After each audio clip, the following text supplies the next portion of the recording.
Love Under the Stars opens with Becca, the female lead, scrambling to get ready for school. Hastily, she puts on her clothes and rushes out the door. On the other hand, Emily and her father Nate prepare for their day, clearly used to the routine.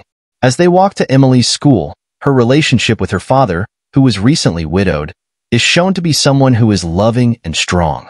They talk about making maps, which is Nate's job, and their bond is ever more visible when he drops her off at school, but waits at the entrance. Knowing full well she will return to wave goodbye one more time, Becca runs into her school building and into a lecture hall. As she sits and settles into class, she makes a distracting noise when her books fall to the floor. The scene shifts to Emily's lunch with her father. He asks about her day, but her response is a little lukewarm, her eyes bearing just a tint of sadness. Noticing this, Nate attempts to make her happier by playfully using the carrots from her meal to construct a miniature fort on her plate. Emily's face slowly brightens as they build together, and Nate promises to continue after dinner, bringing a smile to her face. Becca goes into Walt's office. Their warm, friendly smiles to each other immediately making it clear that they have managed to establish a friendly bond. As they sit, Walt's encouraging tone and humor puts Becca at ease, and they settle into a friendly conversation.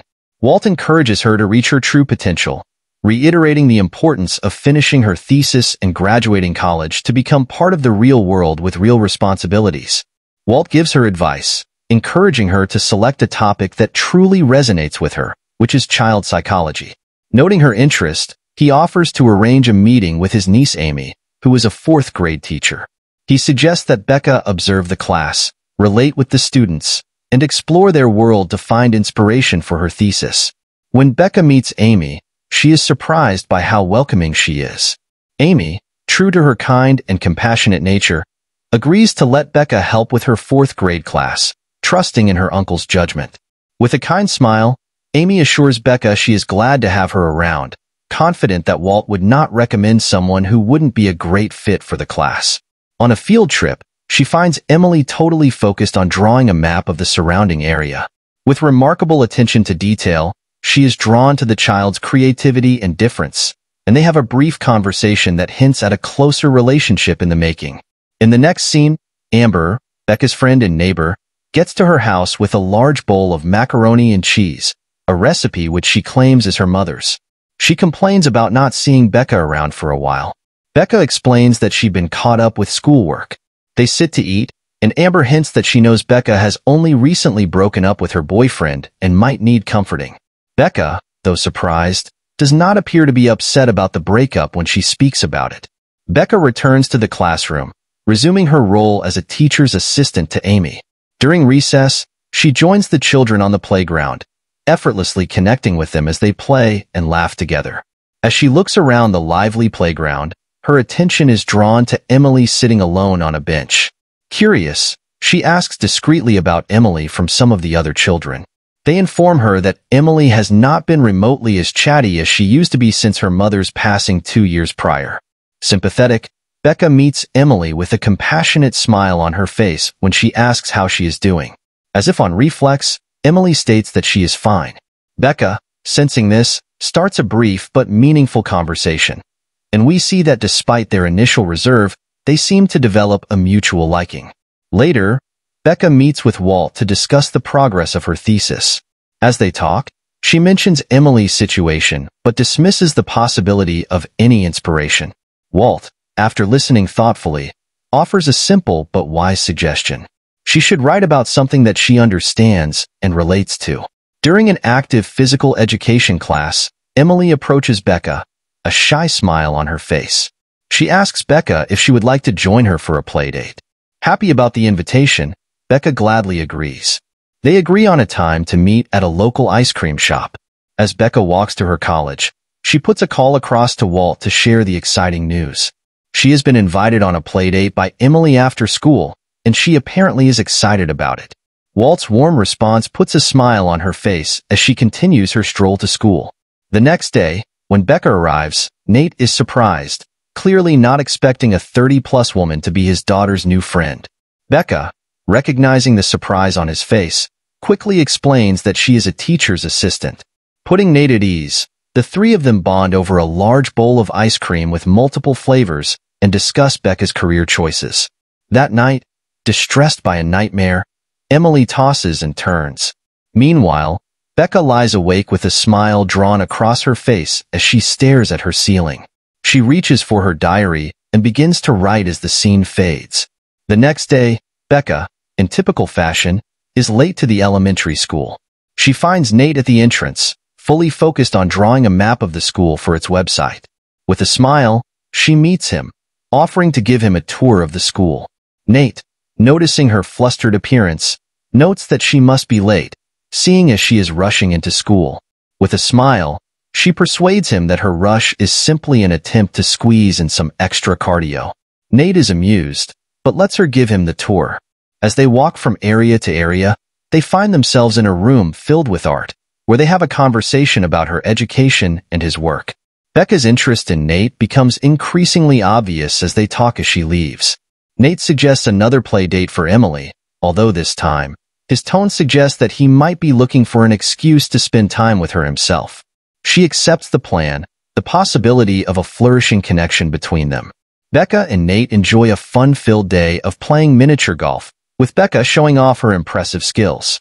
In between jokes and laughter, they share a heartfelt conversation about Emily's mother's passing and her struggles with the aftermath of the leukemia diagnosis. When Professor Harris asks Becca about her thesis, she explains that she has not made much headway, and he implies that she might just be procrastinating. Later, Nate's work demands intensify, and he finds himself unable to spend the day with Emily. He calls on Becca, who accepts to watch Emily while he works without hesitation. They have a fun outing to the planetarium, but the fun afternoon takes a turn when Emily wanders off. Panic sets in as they search for each other frantically, Becca urging and hurrying a security guard to search with her. Just then, she spots Emily on the other side of a glass door, relief washing over her. Emily is in tears when they are finally reunited. Clinging to Becca tightly, Becca comforts her, calming her down as they make their way back home. When they get to the house, Nate tucks her into bed. After Emily is properly settled in, Becca, apologetic and afraid Nate might be upset, explains the events of the day to him. Fortunately, Nate understands and is not upset in the least. He shares a similar experience from the past with her and encourages her to be kinder to herself. When she leaves, Nate sits by Emily, holding her hand and reassuring her that he will always be a constant presence in her life. Emily, soothed by his words, embraces him.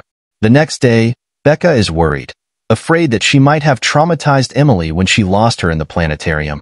Walt listens attentively, his expression kind and understanding. Becca talks about abandoning her psychology major, and he immediately shuts down that train of thought. He reminds her of her love for the course and refuses to let her give up on something she is good at. Becca and Emily spend an afternoon at the mall, in a shop filled with bright, colorful dresses and accessories.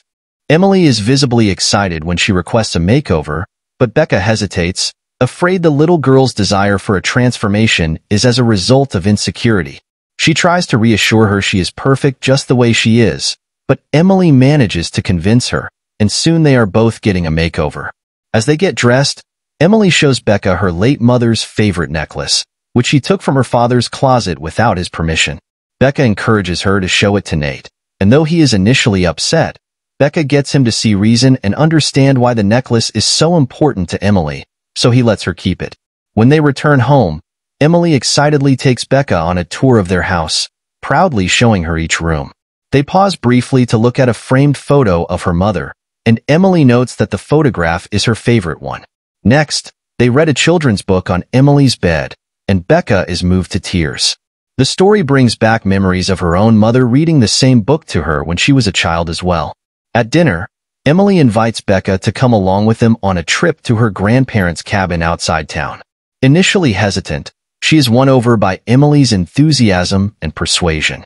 She agrees to join them for a weekend getaway. As the evening unwinds, Becca and Nate are in the middle of the conversation, which gets awkward quickly when Nate says it feels like a date. Becca gets vulnerable as she talks about her struggle with commitment in relationships, opening a deeper layer of her person. As the conversation goes on, it is interrupted by Emily's scream from upstairs. Nate hurries up the stairs to comfort his daughter, holding her in tight embrace as she clings to him. Becca follows and finds them in a heartwarming embrace. She watches them for a moment, then bids them goodbye. As she leaves, Becca feels a sense of longing, more invested in this family than she anticipated. In the next scene, Walt launches into a lecture about her thesis, insisting she has to quit being indecisive and make some progress. But Becca interrupts his enthusiastic monologue, stating clearly that she has chosen a topic inspired by the time spent with Emily and Nate. Becca goes on to explain that she intends to focus on children's processing of grief and loss, highlighting the need for adults to help provide children with tools to cope with emotions like grief. Walt listens intently as Becca shares her passion for children like Emily, who has changed a significant amount since they began spending time together. Walt's expression changes as he warns Becca about getting distracted from her thesis, stressing the importance of finally graduating. Becca's face turns stern with offense, her voice louder as she confronts Walt and his implication. She suggests that his concern is filled with gender bias, stating that he would not question her focus if she were a man. With immense clarity and anger in her voice, Becca states that she can form any relationship she wants to without losing sight of her academic goals. She reaffirms her capability to balance her personal and academic life. As she leaves his office, her phone rings, and it is Nate on the other end. She mentions with a hint of awkwardness that she was just discussing him when she asks about Emily. Nate shares heartwarming information. Emily wore the princess dress from the makeover at the mall as soon as they got home. He expresses their enjoyment of her presence, and she does the same.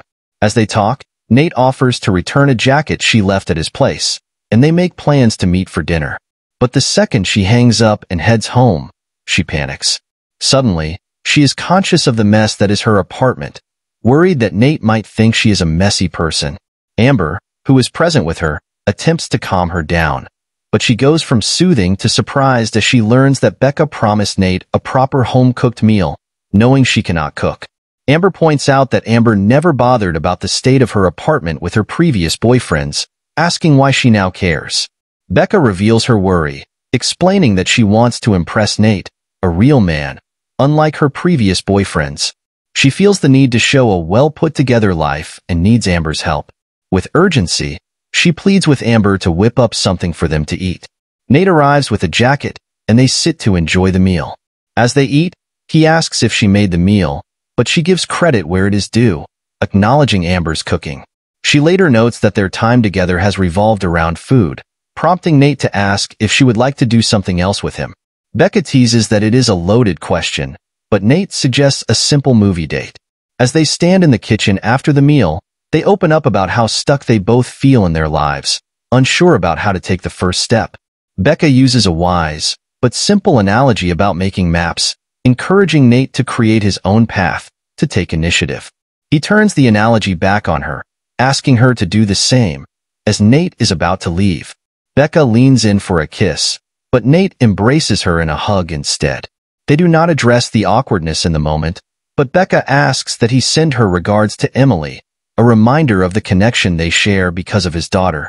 Back at school, Becca is back in her element as a teacher's assistant. Among the children playing during recess, she encourages Emily to join in, but she leaves when she struggles with skipping.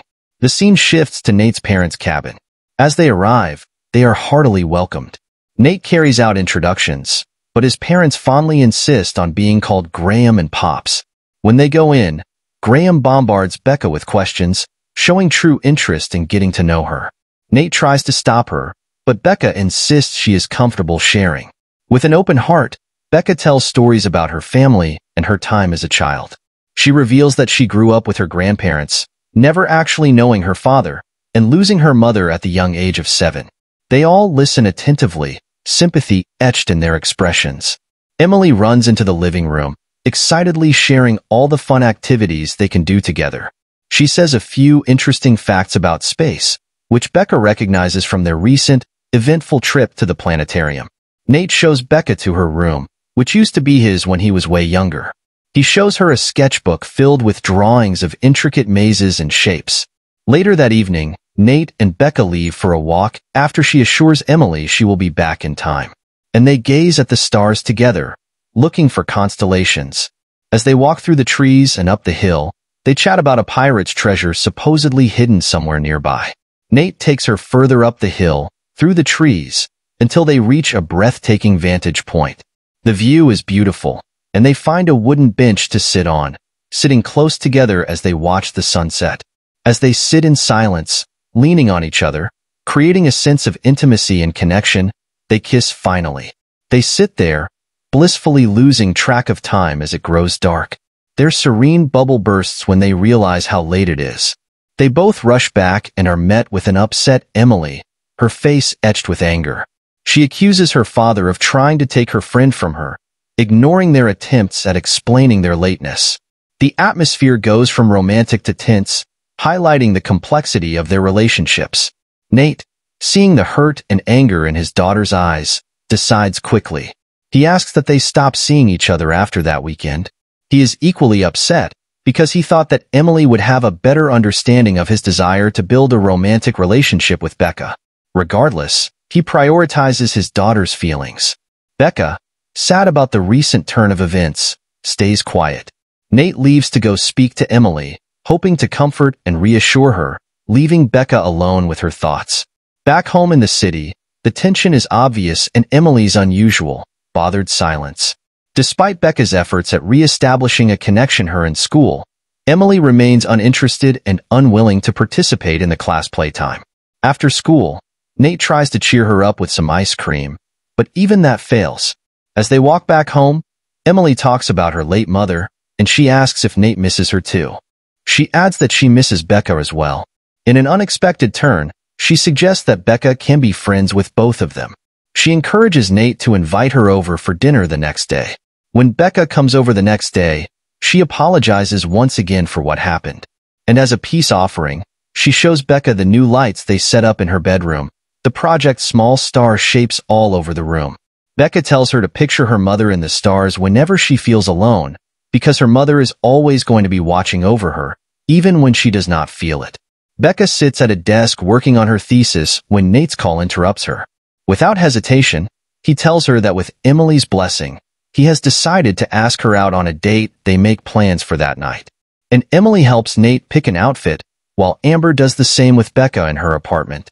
When they arrive at the miniature golf spot, Nate announces that Becca will be playing blindfolded to level the playing field and hold her to her previous boasts.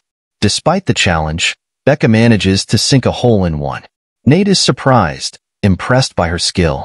In a surprising yet welcome deviation from her usual pattern, Becca shows up to school on time, 3 days in a row, catching the attention of Professor Harris. He commends her recent punctuality, acknowledging that when she applies herself, she is indeed one of his brightest students. Although he is cautious to not let the praise get to her head, it brings a smile to her face. Meanwhile, Nate gets Emily to school and as usual, waits at the entrance for her to return to say goodbye once again. But she does not. He shrugs it off and leaves. Happy about the growth and change, Emily breaks away from her recent behavior in school, joining her classmates for recess and playing in the open with them. Later, back in Nate and Emily's house, Becca has a conversation with him, revisiting an earlier discussion about Becca's relationship deadline, her tendency to bring relationships to an end after a period of 6 months. Nate has reservations, pointing out that if this pattern proves to be true, he is unwilling to take the risk of going further in the relationship.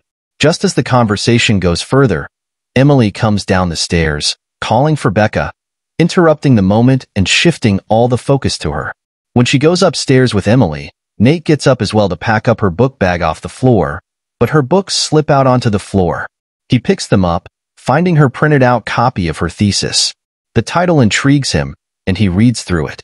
Angry and hurt, he confronts her when she comes back downstairs. Nate thinks she has simply been using them as test subjects for her thesis and is hurt by that discovery. Angrily, he asks her to leave, refusing to listen to her explanation. Emily, hearing the commotion, comes out of her bedroom and watches him send Becca out of the house. Nate, realizing she saw everything, goes up to her bedroom to speak to her. With composure unusual for a child her age and tears in her eyes, she asks that her father lets her be alone for a moment.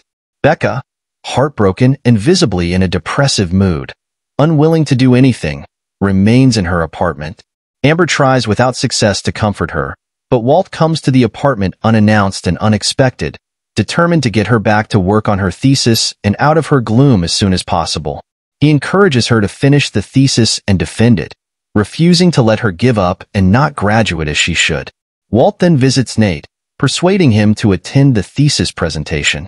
As they listen to Becca's presentation, they realize the thesis is actually about her own personal struggles and loss, not about using them as test subjects. She goes on to describe her relationship with Nate and Emily, specifically Emily, pointing out the child's brilliance. As she goes on, she explains why she was drawn to Emily, their shared understanding of the loss of a parent at a young age. Although she highlights a difference between their experiences, Emily has a support system to help her through the hurt and trauma. The emotional discovery surprises Nate, but he admits his mistake in the open and apologizes for his actions, pulling her in for a kiss. As the presentation concludes, they leave the building hand in hand, marking a new beginning in their relationship. The movie comes to an end on a hopeful, pleasing note.